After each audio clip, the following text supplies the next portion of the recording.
Tradwife here. So before I ever get any questions about anything, I wanted to talk to you about my yard. It's a massive work in progress. Xeriscaping was done when we moved in, and it's horrid and we hate it, and there's a lot of research on why we don't like it and why we plan to get rid of it.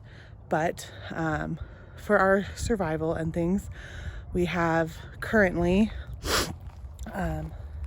a large garden, relatively large.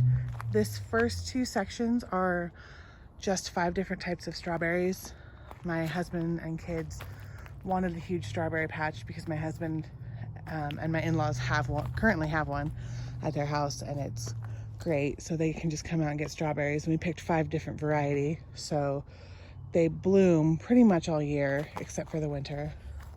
Then we have 2 other garden beds.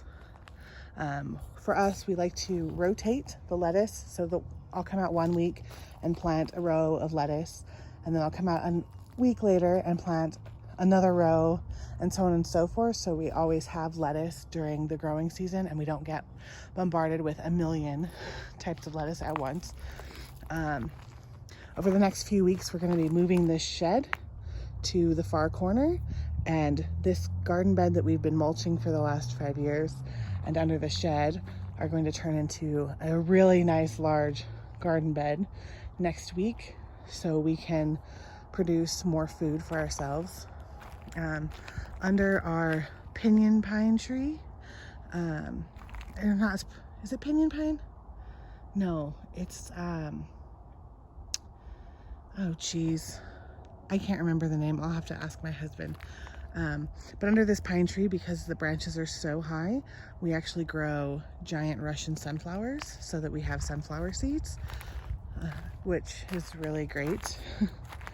And then this is a pear tree. This is a green apple tree in the back. This is a golden apple tree. We just cut out a pine tree that was dying so that we can give our kids a big playhouse in this area. This is our peach tree. Here we have plum, nectarine, and I'm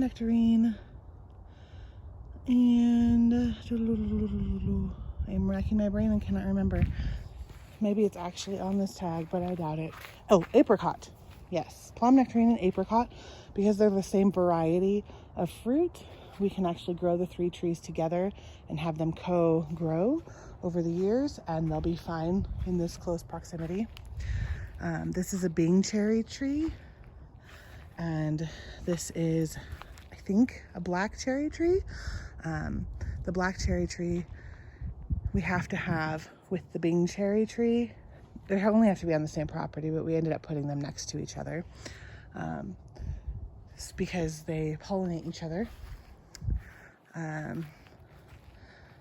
This is our blueberry, our raspberry, blackberry, and boysenberry bush, and my husband is sourcing me a gooseberry bush that will go here. They're super great for actually women's reproductive hormones and hormones in general, to keep your levels up and going. This is just a giant shade tree that we're trying to grow to cover this is our bedroom wall, and oh my gosh, let me tell you, the sun in the summer on this wall keeps our room at like 150 degrees even when it's only 80 degrees outside. It's insane, and I hate it so much, so we're trying to do that. This is our wood for our fireplace. We have a wood burning stove in the basement, which is really great. This is what I was talking about with the symbiotic relationship between flowers and trees. This is a honey locust tree, and below we have columbines and lupine and all kinds of variety of flowers, along with Irish moss, which dies off every winter and then comes back, and it just has barely started coming back, so it's not super green yet. And we just added the flowers this year to fill in the gaps. So that's why everything looks a little dead still. Anyways, we have 2 grapevines that one's over here, the other one is in my husband's car. We're actually going to be putting a trellis arch here to hold the 2 grapevines and create a little shade when you come in from the front door. And then here are 3 of our apple trees. There are 3 more apple trees. Yes, we have a lot. There's a Jonathan apple, a Honeycrisp apple, and what are the big red juicy ones called? Let me look. A Red Delicious apple tree.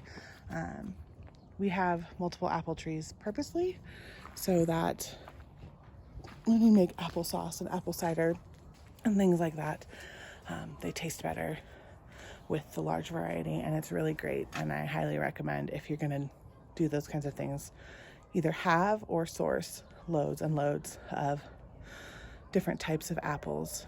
It is so much better and the flavor just goes off the charts. So anyways, that's all of the current fruits and vegetables we have in our yard. And we're adding 11 chickens.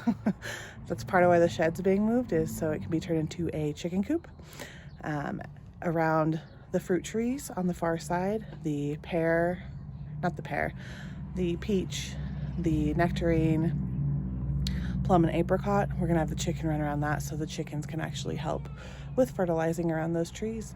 And our shed will be going over there so that I can have the massive garden that I want. So please feel free to ask any questions, or if you have any concerns about our funky yard, we are learning as we go. So thanks, have a great day.